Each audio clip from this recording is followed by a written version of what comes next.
Welcome, everyone. My name is Michelle Quintara, and I'm a neurodiversity training specialist at AANE, the Asperger Autism Network, and I'm going to be your behind-the-scenes host tonight. I'd like to welcome you to the AANE webinar, Virtual Book Talk with Essmaa Litim, author of Speechless. The webinar is intended for adults who are or who suspect they are on the spectrum. It's also for parents or other family members and partners of individuals on the spectrum, as well as professionals who support individuals on the spectrum. In a few moments, I'm going to turn the webinar over to Pam Palmucci, co-manager of AANE's Simpatico Mentoring Program. She'll be your moderator tonight, and she's going to introduce tonight's author, Essmaa. Before I do that, I have a few housekeeping items to go over. This webinar will be recorded and made available on AANE's Vimeo Video on Demand page. A link to view the recording will be emailed to all of you who have registered for this live session. You should receive that email by January 28th. We do have closed captioning available for this session.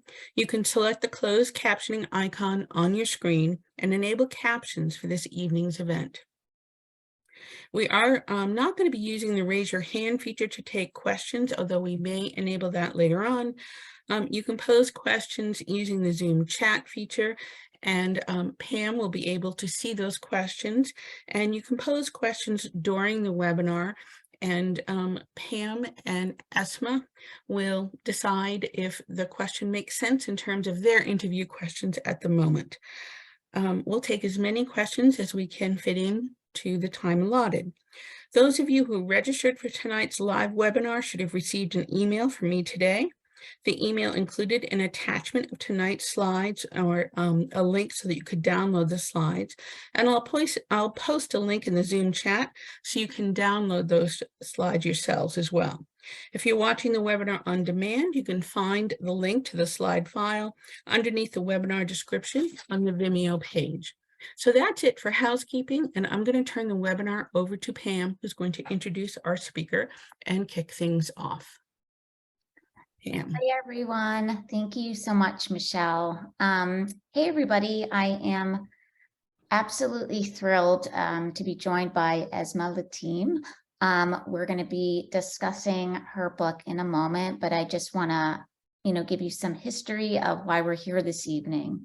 AANE is deeply committed about diversity, equity, and inclusion when it comes to race, sex, gender identity, sexual identity, neurodiversity, et cetera, and et cetera. And as part of that learning, we are focusing on our outreach and on our learning. We're exploring communities of color and other issues that are related to gender and sexual identity. And it's a mission that we are intentional about. And as part of that process, I had the pleasure of meeting Essmaa as we were meeting people in the greater Boston community. And Essmaa is a young woman who was so inspired by her mom's and her parents' immigration from Algeria to the United States, raising 5 children in East Boston. And her youngest sibling, Mohammed, was diagnosed with autism many years ago. He's now 20.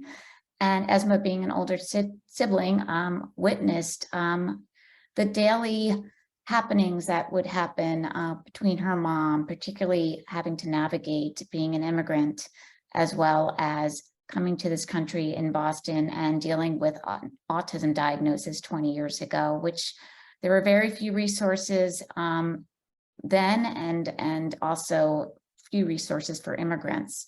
And I just wanted to have Essmaa the opportunity to give a little bit more about your book, Speechless, and we'll put up the slides in a moment.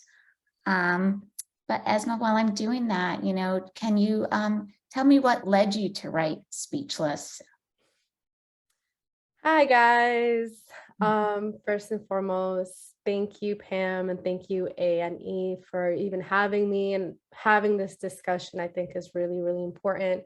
And part of the reason why we are here today is the reason why I decided to write Speechless in the first place. And it really was to highlight a story that I feel a lot of other people probably can relate to. And I understand how it can be feeling alone in a situation.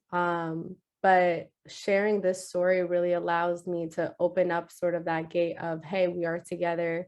If you are experiencing this, there's other people who are experiencing it too, like you are not alone. And really highlighting what the immigration process looked like, at least for my parents at the time. Um, and I remember just telling my mom, like, you have a story and I want to be the one to write that story for you. So really it's about sharing an experience that I feel like a lot of people can relate to. I love that. And I have to ask, how did your mom react when you said, I want to write a book about you? Was she like, why? Or, did she understand that, the impact that she had on you and your siblings? She thought it was funny at first. She said, "Oh, ha ha ha, yeah, like why not?"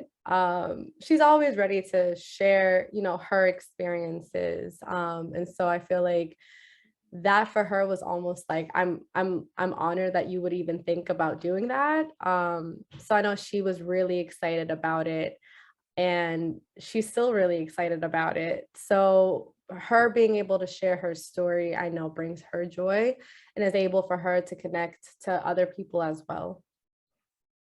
Yes, you told me in our many conversations that initially you really wanted to write the book about your brother, and that was the intent.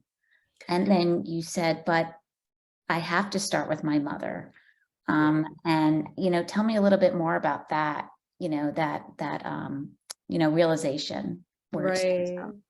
Yeah. So initially, the book was actually only supposed to be about my brother. So, yeah, my mom's journey raising him, but he was supposed to be the main, like the focal point of the book.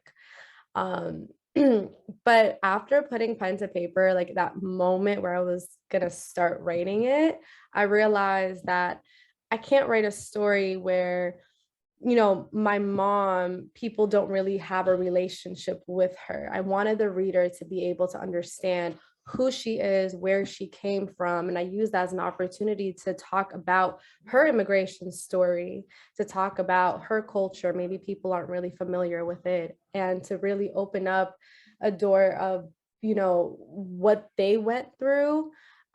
Because I feel like it's an underrepresented community. So I definitely wanted to give some type of platform to that. And I realized that how can the reader empathize with my mom when they don't, when they don't really know who she is? So I went back to my mom and I'm like, hey mom, I have to sit here and talk to you about you now and your childhood and where you came from. And she said, ay, ay, ay. Sounds like a good mom response. After months, literally months of interviewing her, I would sit down every single day, almost every single day when she had time, and ask her these questions. I didn't go to school for journalism. I'm not a journalist. So but I had to learn to be one, and I had to, learn how to ask her questions that were going to give me stories that maybe she didn't even remember. I'm working with memory now. So when I'm taking her back in time, I have to ask certain questions to help bring out stories that, she has hidden behind. So being able to really understand where she came from. And honestly, I built a deeper connection relationship with her because I learned a lot of things that I had no idea about. And I'm like, oh my God, I didn't know that happened. I didn't know that these were your feelings. So really bringing that to the surface as, as a daughter for me, I'm like, wow, like I feel you're even stronger than I thought you were, and having to go back to her and be like, hey, mom, you have to tell me about when you were a kid, because I think that this is going to really help people resonate with you or learn about your culture. And bringing those stories to the surface was it definitely took at least 3 months. But it was a journey in itself. And I'm really happy that, this came to be the way it did. Yeah, And you wrote this also, part the information gathering and the researching and the writing started during COVID, didn't it? Yep. That was part of the reason why I decided to write when I did. Because I always told her I wanted to write her story, but I never had time to, nor did I think that was something that I could achieve when, years ago. I thought it would be something that, in my 40s, when I have time, I'll I'll gather these stories. But time finally stopped, and I was given all the time in the world to do the research and to do the writing. So that's when it happened, 2020. I brought it up to her probably February or March, around that time, and really started to research, i.e. interviewing her. And I want to say around June. Yeah. Before we get more into the book and also about Muhammad and where he is now, I do want to show a trailer that you made before. Was it in advance of the book promotion? It was before, it was before I released the book. I released a trailer to it. Great. And can you give us a little context? Like, what is this video of, so we know? Yeah, so growing up, we were obsessed with like little digital cameras that were coming out and all of that. So we made sure to film everything when we were out with the family or just in the house. Like, we loved to just play around. So I realized we had a lot of home videos that I think encompass, our childhood, and specifically my little brother's childhood. And this is a way to bring the book to life. I'm an avid reader and I love visualizing books, but it's different when you're watching something. You build a deeper connection there. So I knew that this is a visual representation of something you will read and be able to visualize because you've seen the people before. So it's just a short clip of compiled home videos over my mom saying a couple of words. Great. Yeah. Thanks. I can't wait to show it. Here we go. My life has been a culmination of love, hope, opportunity, sacrifice.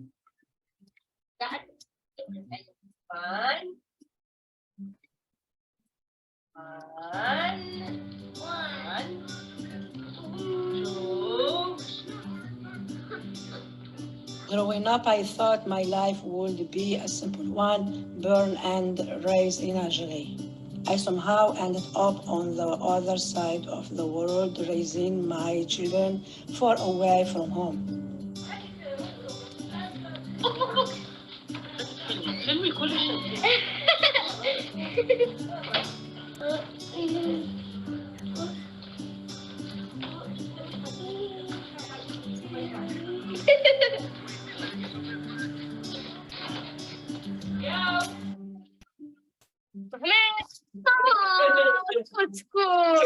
I loved for my family so much.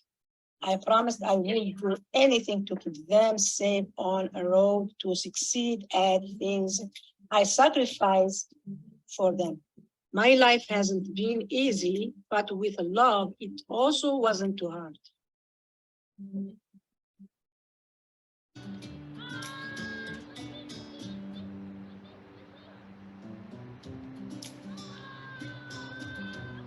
Family. I gave to my children before I gave to myself. That one day I will have a conversation with my youngest son, Muhammad.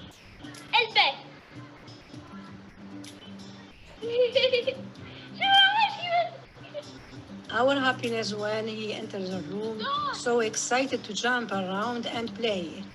He is both our sun and moon, yet we protect him so warmly. We're his son too. Even when it's not so easy, we shine for him. His regal smile is our luxury.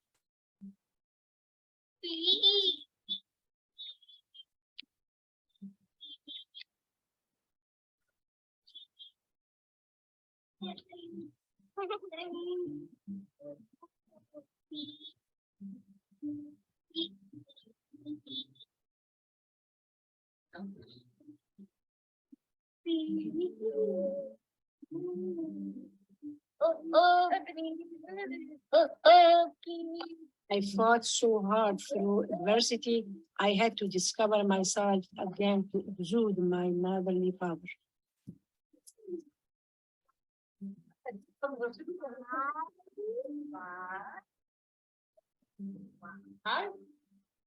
two, three,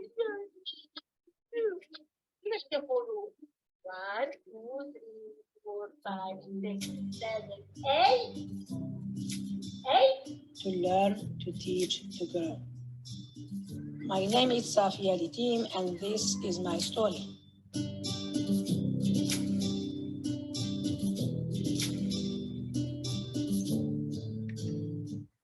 Wow.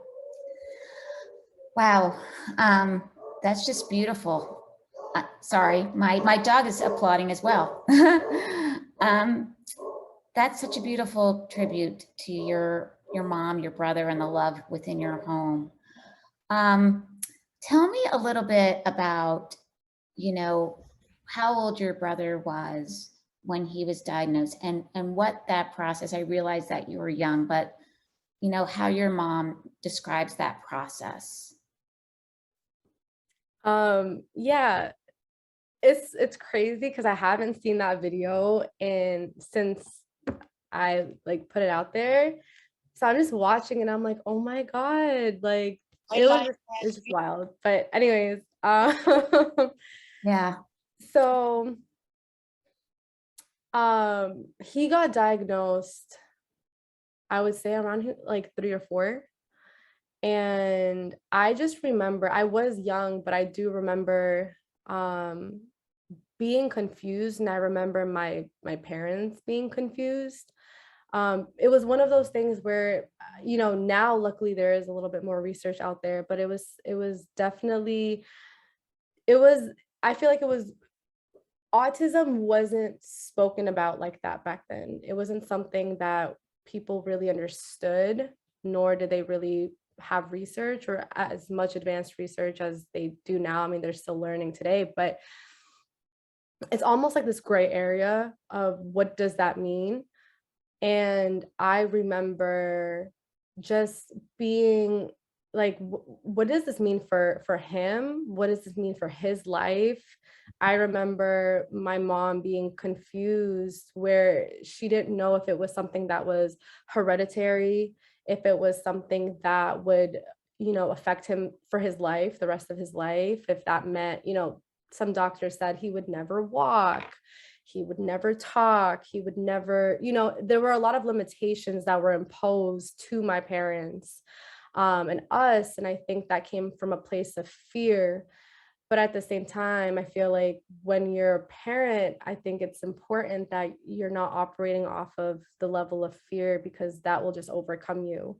And I think that doctors need to, take that into account, because if you're scaring the parents, they're already scared themselves. So I would definitely say that it was a period of time that was just, it was confusing, for everyone. Of course, that didn't change the way we treated him. It didn't change the way we played with him. We loved him.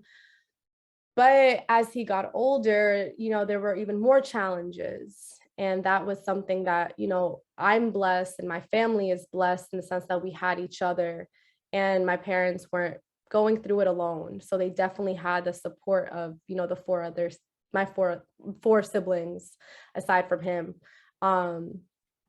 But it was definitely a hard time. I think now it's a lot easier to have these conversations because there are more and more people that talk about it. There's more research out there. But early 2000s, it was just this gray area of, well, he's speech delayed, so he's autistic. And then it's like, well, what now? Like, let's just give him all the therapy he needs, type of thing, speech, occupational, physical therapy.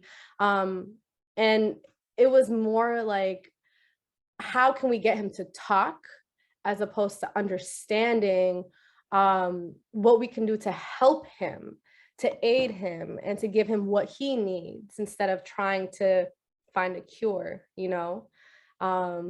and I know that way of thinking is also fear-based, but learning how to cope with what you're given, like my brother, I'm not afraid for him now. Like, he's very independent, but there are still certain things that he can't do on his own. He needs somebody there with him.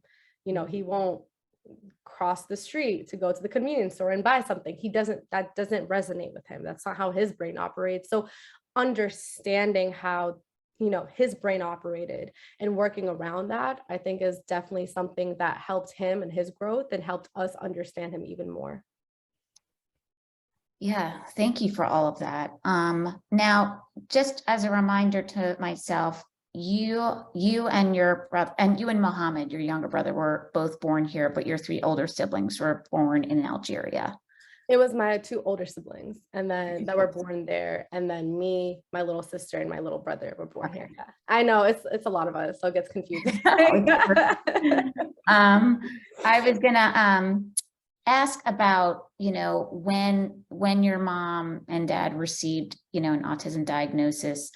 Do you recall if your mom, was able to access supports easily, or was it difficult in terms of just trying to, understand where the resources are and how to get them? Like, was there support there for her? I would say it was definitely a little bit of both. I think that in a situation like that, you take what you're given. And if, the doctors say, hey, I know a program, it's like, all right, you'll go with that program. If the schools provided certain programs or certain help or support, like, you went in that direction. I don't think that we necessarily went out of our way to find extra resources. And I think that's where, the language barrier comes into play. That's where accessibility or lack thereof comes into play. I think that now that, me and my siblings are older, we're able to do the research, we're able to connect with people, we're able to network, we're able to find what's out there and see. But it's also a financial thing too. I think that, we went to public schools, and I think that public schools are limited in funding when it comes to the special education programs as well. And I know we talked about this in our prior conversations, but that's something that we need to address, because a lot of, especially in public schools in Boston, a lot of parents, English is their second language. So making sure that they have access to resources and making sure that they know their options, that is, I think, something that's really big. So I know that's something that my parents, went through, where they took what they were given and you worked with that. And I know, with my mom, it's kind of like, well, that's just kind of how the system operated or still operates to this day. So you kind of just have to go with the flow. But sometimes I do think about, like, if we had access to more resources that, really cater to the individual, like that one child, where, could be. And an interesting observation, I don't know if we're necessarily going to get into this later, but I'm just going to say it now in case we don't. But I realized that during COVID, when he was at home and we were technically homeschooling him, everything was through the computer, we felt like he learned a lot more at home. And that was an observation that, like, everyone in my household immediately were like, he's learning so much more. He's being more adaptable. He's being more independent on his own. And we didn't know how or why. Is it because we're allowing him the flexibility to do as he pleases and he sort of learns how to survive that way? Or is it because in school, maybe like the system is rigid, like the programming is rigid, that he can't, really express himself as he chooses, if that makes sense? Yeah. Yeah, no, it does make sense, because I'm not sure that we mentioned this, but your brother is non-speaking autistic. Mm-hmm.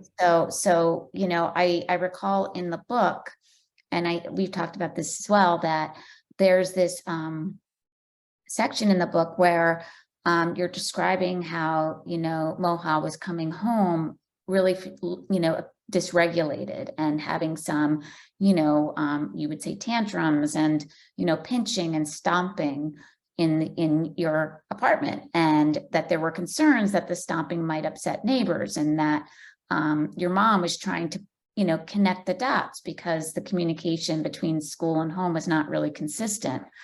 And you describe this in your book, how your mom goes to the school. I think your brother was probably, you know, in early, you know, education, maybe kindergarten or first grade or second, but that your mom was trying to find out what was going on. So she went to the school, having 4 other children, and went into the classroom and saw that your little brother was belted into a classroom chair, so he wouldn't run out of the classroom or distract the other students when he needed to take a movement break. And this is going back, I know, more than 10 years ago, but it was so upsetting and chilling to me that they belted him in to prevent him from, you know, moving about freely. And your mom then realized that, oh, this is why Moha is coming home so dysregulated and not himself. And she tried, you know, and that's when there was that disconnect, that home and school piece. Like, you know, if it's so important as parents and caregivers that there is that communication, like what is going on in the house and what is going on in the school, and where is there a disconnect. And so when you just said that, you know, he seemed happier at home environment and thriving and more connected, you know, then, you know, it's an example of what your mom witnessed in his early years as well. And certainly what you mentioned about being happier and more engaged, I don't think is that unusual for neurodivergent children or children having mental health needs, because they're feeling in a safe and understood space. Yeah. Yeah. Sorry. No. I was just going to ask, you know, if that's something that, you know, your mom or you like ever thought about or discussed. Yeah, and it's interesting that you bring that up, because we definitely had this conversation where I've learned the importance of communication between teachers and parents. And I think they're definitely doing a much better job in today's world. But I think, you know, back again, like early 2000s, around that time, where people didn't really understand what autism was, what being on the spectrum meant, what that looked like for some. And people on the spectrum, they're all different, you know, they all have different needs, and, you know, and so I've learned that if a teacher, before imposing a behavior or teaching a child a behavior, it's important to at least communicate that with the parent before going ahead and instilling a behavior that might be considered problematic in someone's household. Now, I bring this up because when it comes to, for context, if I don't know if everybody here has read the book, but for context, my brother at early years, we noticed that he got a little bit more aggressive, and we realized, you know, if he's upset, he'll pinch or like stomp or like he'll hit you, and we didn't really understand why. And so it wasn't until my mom, like my parents, went to the school and they saw that, you know, there was a chair that had like a little seatbelt on it, and they kept him in that chair because he lacked focus. So they would struggle to get him to focus. So that was their way of saying, Muha, like sit down, like we're gonna put a little seatbelt on you so you can't run away. But in a way, it's almost counterintuitive, because you're now imposing a type of behavior in this child where now the only way for him to express himself freely is through aggression, because he's so upset he can't be himself.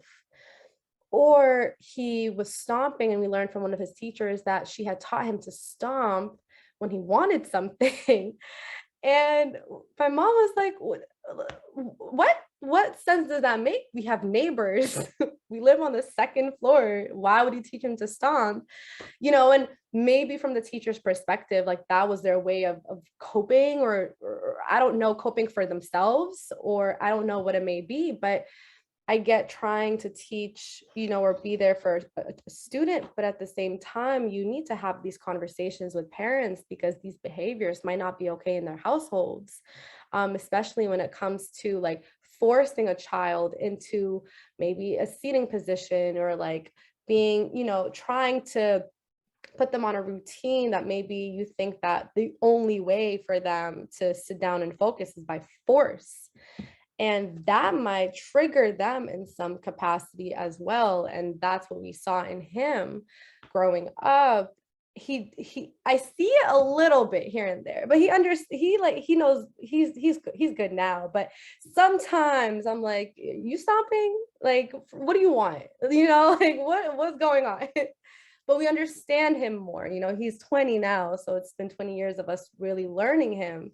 So it's not that much of an issue now, but definitely growing up. And I can only imagine other children who, you know, who go through similar things around that time too.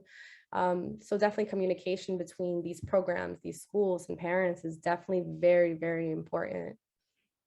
Yeah, I would, especially when, you know, your brother was non-speaking, and actually someone wrote in the chat that what we just discussed, there was a recent AANE webinar that approached the subject of do schools contribute, you know, in some way to the post-traumatic stress that autistic students have, you know, with whether it's disciplining or doing something that feels scary to them.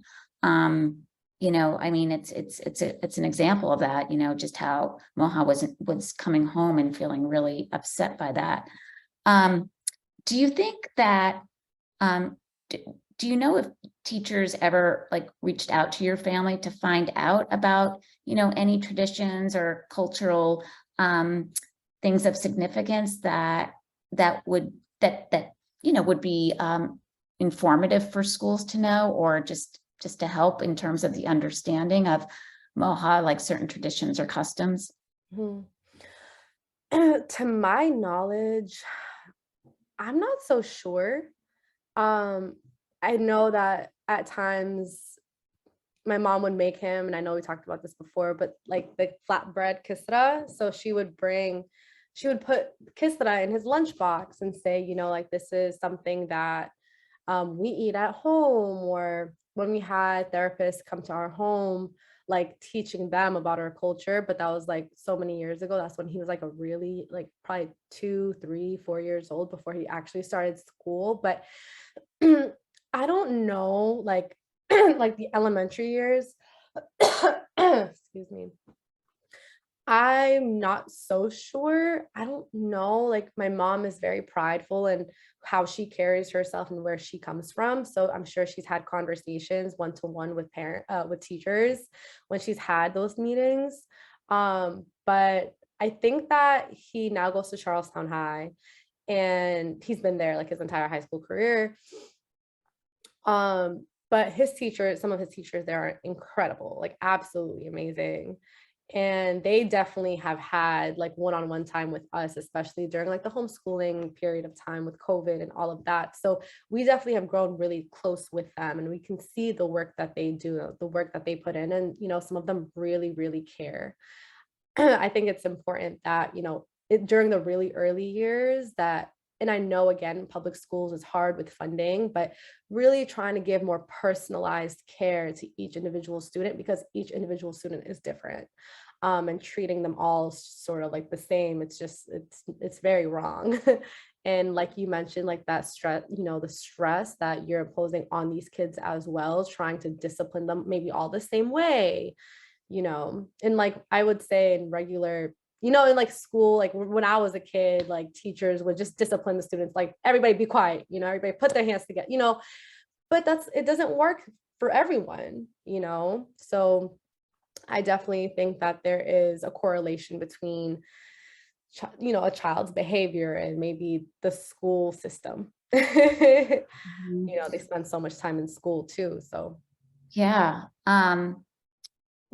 In terms of, you know, was your mom like, you know, I imagine she was always busy, and in the book you write how your father worked all day and your mom would go to night school to learn English. And so, you know, she was very busy and always out and about, you know, trying to, you know, taking you all to the park and everything.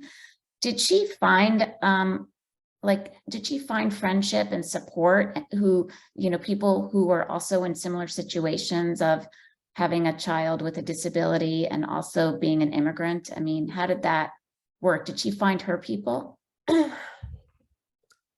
I don't think, I'm trying to think right now. I mean, she had her core group of friends, like her girlfriends who had families too within like the Algerian and, Algerian community. So she definitely had community. Um, and she had, her friends from her English classes she used to go to at night. But we didn't really have friends or know people that had maybe kids that were on the spectrum or anything like that. So there again, and I mentioned this earlier, but that sense of loneliness, and it's not coming from a place of you don't have your friends, your family, your community. It's feeling like there isn't somebody else that can relate to you. And aside from, her friends who might have also been immigrants, their kids who might have been first gen, I think that her experiences of having an autistic child and maybe not being able to go to events because she knew that if she brought Muha, like somebody had to watch him, he gets overwhelmed and he starts to cry. During holidays, when we go to pray, like we need to obviously bring him with us, but we always knew, listen, my dad would be like, listen, I can take him, it's okay. Like, because he would start crying and make a scene, or throw any tantrums. And that's the difficult part of it that we all experienced together. And I'm really happy that, my mom had as many kids as she did, because like we were able to support her and give her that, like taking him to the grocery store, taking him, like it was always a journey to say the least. But I would say that those moments feel lonely because you don't have friends who are in similar situations or can share that experience with you. So I would say, again, we're blessed to have had each other through it. Now it is a little bit easier, but I would definitely say that it was very difficult growing up, especially him being non-speaking, because when he wants something, you don't know. And you don't know what's going on if he's crying. So that was definitely, it was a hard time, but we made it. We're here. I appreciate that. And I'm going to ask you a question that that might be, hard to answer. Mhm. As a mom myself of an autistic young adult, and as a mother who has other children, I'm wondering, as a sibling, if you ever felt, I don't want to say resentment, but if you ever felt like, I wish I could have just mom's undivided time, like as a sibling, like how did you manage? Did you have those kinds of feelings? And how did you reconcile with that? Because I know siblings often feel that, I know that I've had to have conversations that are difficult to have. Mm-hmm. I wouldn't say that I necessarily felt resentment, nor did I feel envious of not having, my parents' time like that. And I think part of that may be because we we don't come from a very emotional like background in a way. I don't know how to express that, but we don't express emotions the way I feel like. I don't know if it's a cultural thing, but like growing up, only now I feel like now that we're older, we express our emotions so much more. My mom has always been emotional, but I would say, parents tend to, especially I think when it comes to Algerian parents, they won't put the weight and the stress and the anxiety on the kids. So I wouldn't say that I ever necessarily felt any type of resentment or any being, envious of lack of time or anything like that, because we never really discussed emotion. And I guess that's a different type of conversation, but that's just what it was. There was no real like, it wasn't like, oh my God, like mom, I want all your attention. Like I didn't need attention. And it wasn't because I didn't need it. It was because it wasn't something that we all felt like we needed. And our house was always loud and busy and everybody was just like, that's why you see this video, like the home video that I made. we were always just running amok and playing around and taking videos. So there was a lot of love that didn't need to be stated. It was there. So I didn't ever really feel that way. Yeah. No, I definitely, yeah, I didn't. And he can have all of it too. Like, we give him so much love that, like, I'd rather give him love than receive any, you know what I mean? Like, seeing him happy, and like to this day, like when he starts smiling and smirking and running around, like I know either one, he's up to something, or he had a good day. That's funny.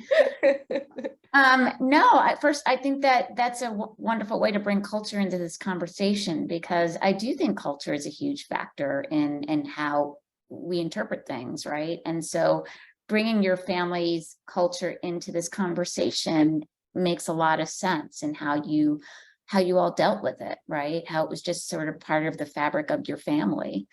And I also enjoyed how, during this book, and there were some painful moments, that you really wove in tradition into the book, and how those traditions, whether it would be a meal or cafe au lait, and you would mention the bread, and that would be kind of like a grounding, a way that your mom sort of grounded everyone around her. Can you talk more a little bit about that? Yeah, so I mean, part of the reason why I even brought up my mom's childhood early on in the book is because I wanted to introduce culture, and I really wanted people to, if they weren't familiar, become familiar with, again, an underrepresented community.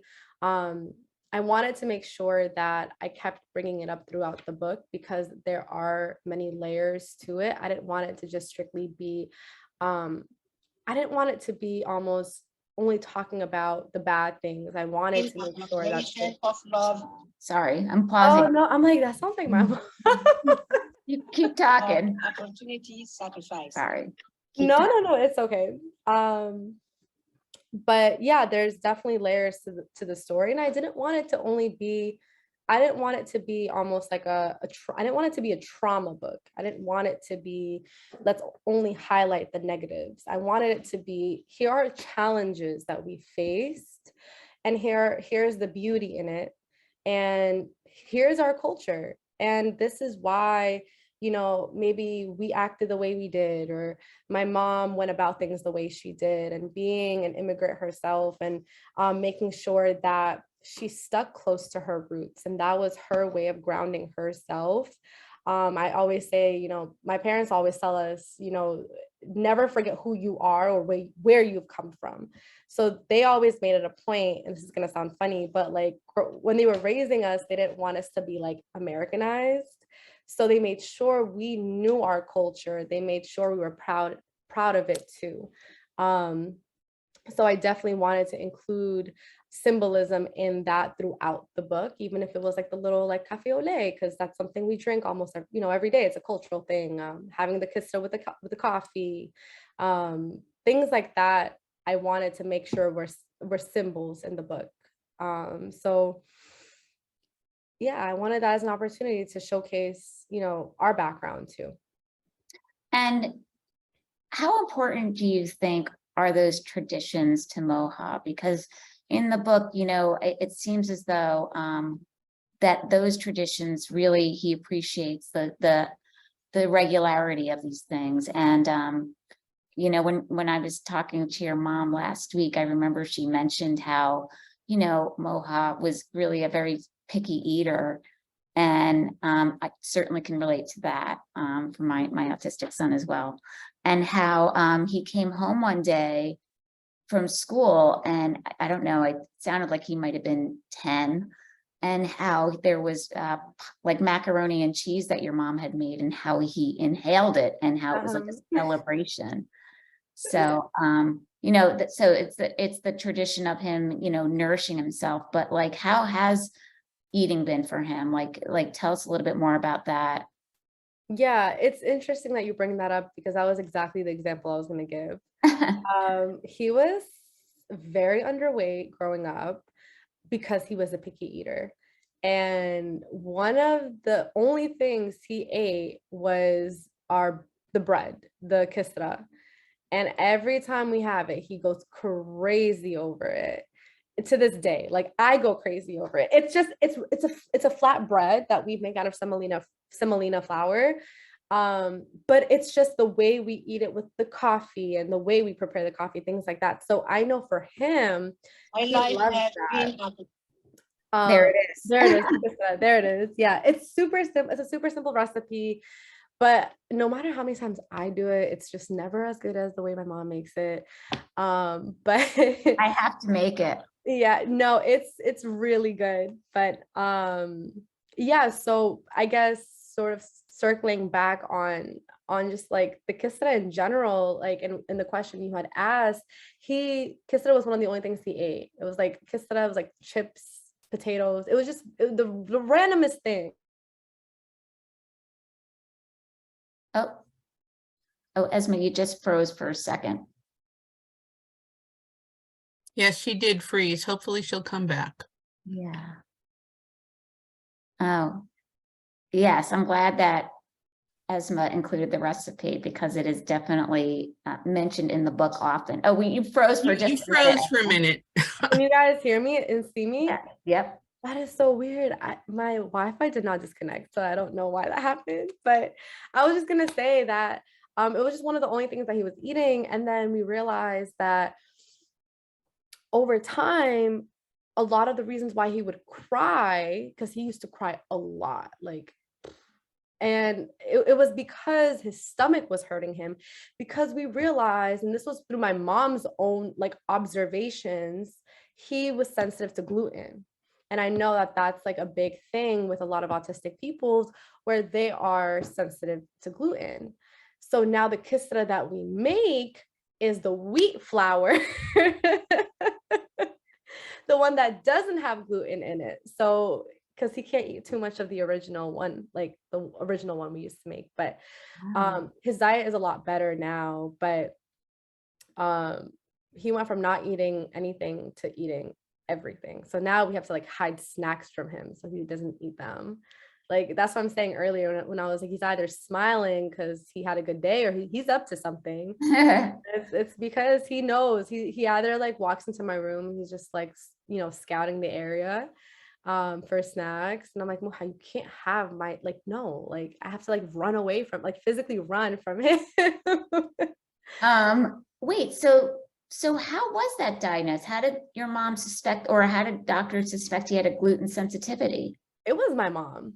It was my mom through food. Like she just realized that when he ate certain things, he started crying. Like we realized he like kind of like threw a tantrum because he was in pain.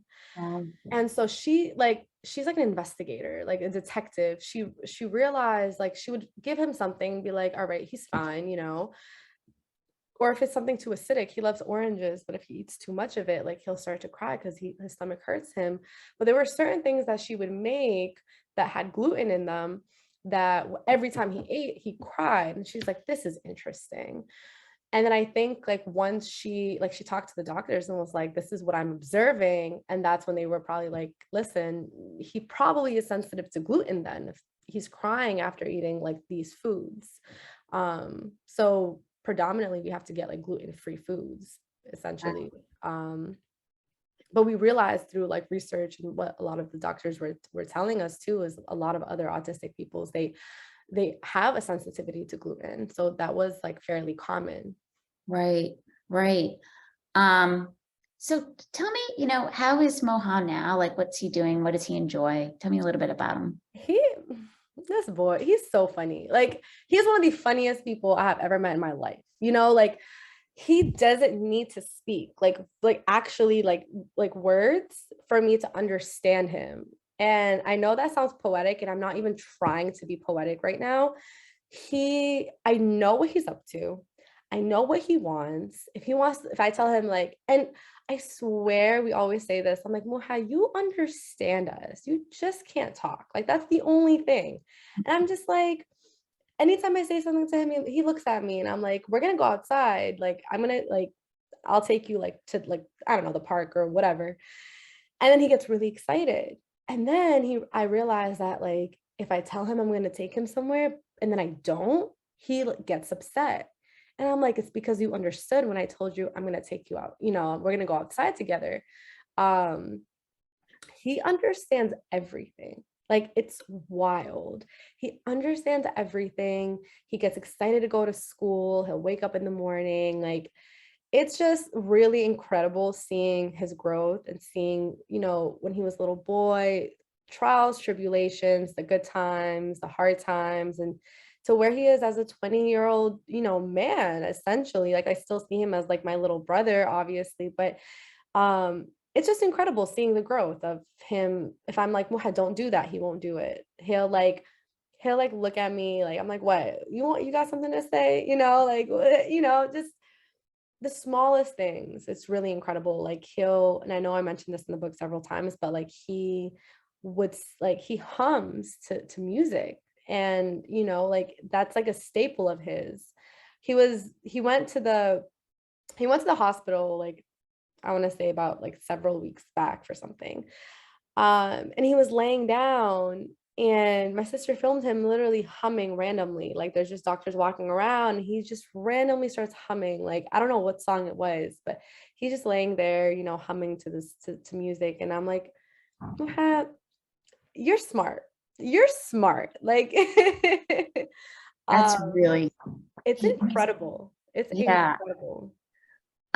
You know, that's another thing that, you know, just wondering about, like, you know, how your mom feels about the quality of his medical care. I know that some autistic individuals, adults particularly, feel like that doctors often look to their caregiver or parent and not directly at them, which is really upsetting, particularly when they're adults and they're in the room, and to not look at them. It's, you know, I'm not sure if your mom or Moha's had those experiences, but how does he feel about, you know, going to the doctor and the connection that he has with them, or lack of? Mhm.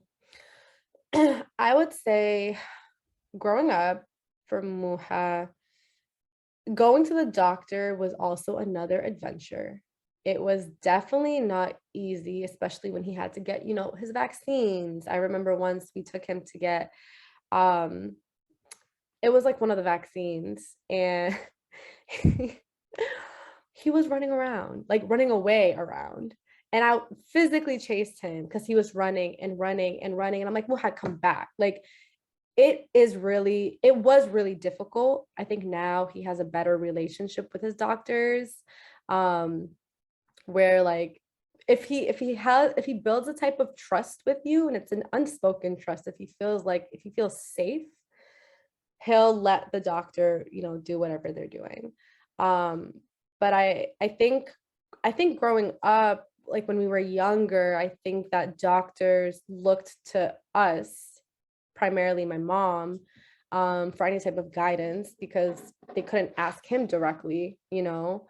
And that's also what posed, you know, some type of difficulty, I would say, because as you know, my mom is learning and the doctors are learning, and he doesn't speak, so it's like it's hard to really understand what he needs. But I guess we're just blessed that we live in a time where, you know, research is advancing, technology is advancing, there is a lot more support out there.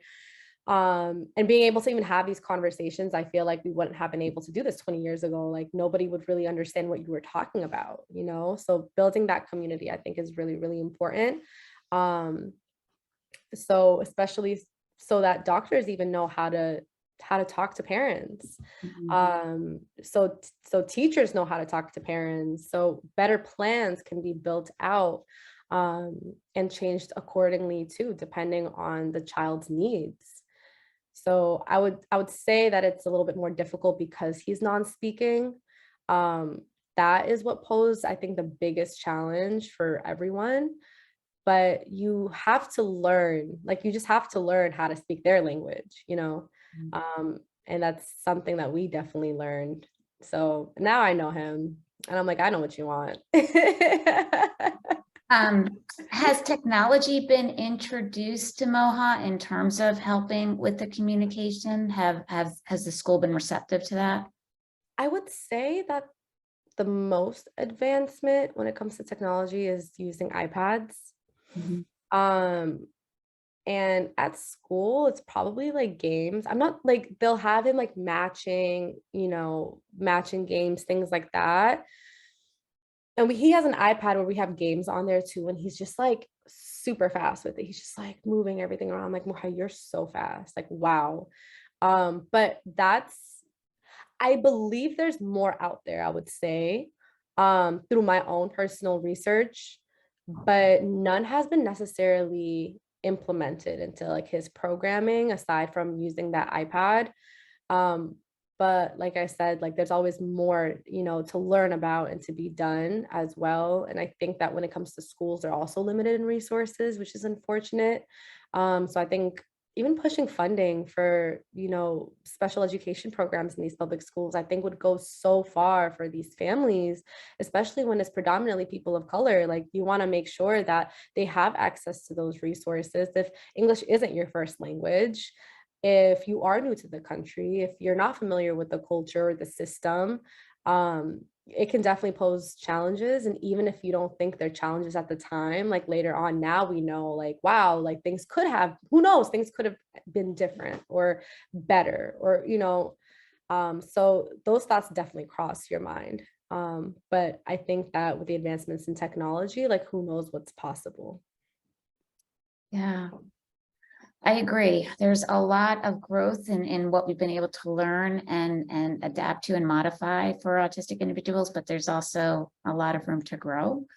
We only have like a couple of minutes left. And I just want to get to, your contact info in case anyone would like to reach you. And I'll also put a copy of the book up in a moment. But before we leave, is there anything else that you would like us to know about Moha, your mom, or the book that I haven't been able to bring up because there's so much that we could talk about?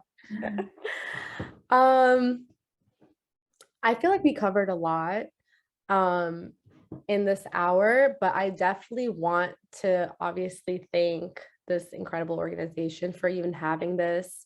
And I just want people to know that, even if it is hard, there is a way. It will always, I always say this, it will always get better no matter what, no matter what. And with the advancements in technology and research, I think it's important that you have to stay optimistic. And there's community, even if you feel lonely, there is community. And that's why I wrote the book in the first place, because I understood when we were, raising Muha, like there was none for us, in the sense of we didn't really know anybody else that was, experiencing the same or could relate.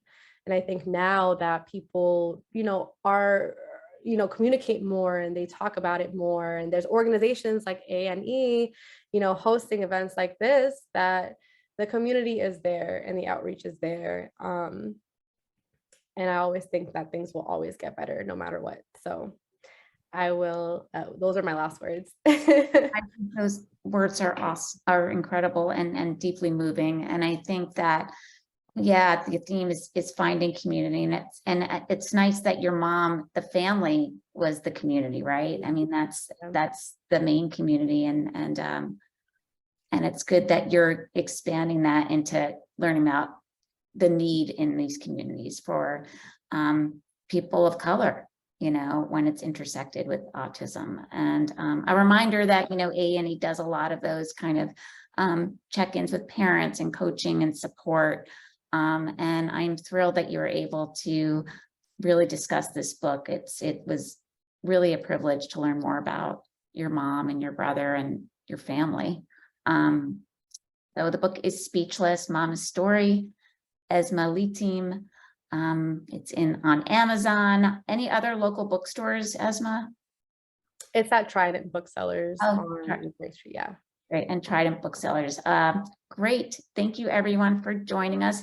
Feel free to reach out to me if you need other information about Essmaa or the book. And have a wonderful night. Thank you so much. Thank you. Thank you so much, Essmaa and Pam. I'm so pleased that you could both be with us. This was wonderful and inspiring. And the webinar was recorded. And if you want to watch it again, You're going to be able to have a link to the recording, and you'll receive an email and a link by January 28th. And if you don't get it, then check your spam folder in your email. And if you enjoy the webinar, there are some additional slides in the slide deck that show upcoming webinars and also show some of the other on-demand webinars that we have available. So thank you everyone for joining us. And if you need help, we're always here. We're always here for you. So thank you and have a good evening. Thank Bye-bye. you, everyone. Have Thanks, a beautiful everybody. night. Take care, Essmaa. We'll be in touch. Yes, we will. Bye-bye. Bye-bye.